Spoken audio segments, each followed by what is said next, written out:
السلام علیکم ورحمۃ اللہ وبرکاتہ۔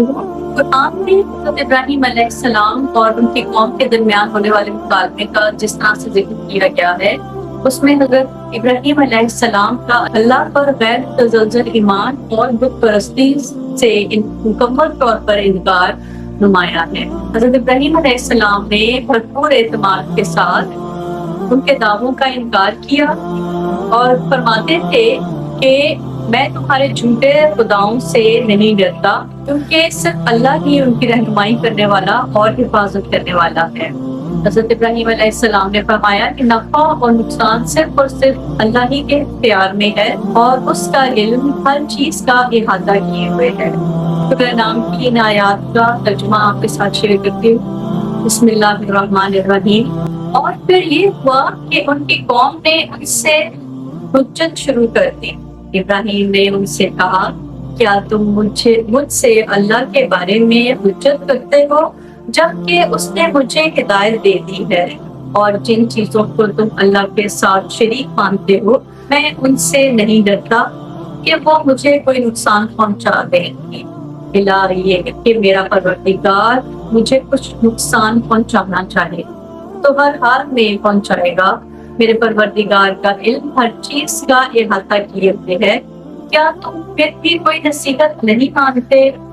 اور جن چیزوں کو تم نے اللہ کا شریک بنا رکھا ہے میں ان سے کیسے ڈر سکتا ہوں، جبکہ تم اللہ کا شریک ماننے سے نہیں ڈرتے جن کے بارے میں اس نے تم پر کوئی دلیل نازل نہیں کی۔ اب اگر تمہارے پاس کوئی علم ہے تو بتاؤ کہ ہم دو فریقوں میں سے کون بے خوف رہنے کا زیادہ مستحق ہے۔ حقیقت تو یہ ہے کہ جو لوگ ایمان لائے ہیں اور انہوں نے اپنے ایمان کے ساتھ کسی ظلم کا شائبہ بھی آنے نہیں دیا، امن اور چین تو بس انہی کا حق ہے، اور وہی ہیں جو صحیح راستے پر پہنچ چکے ہیں۔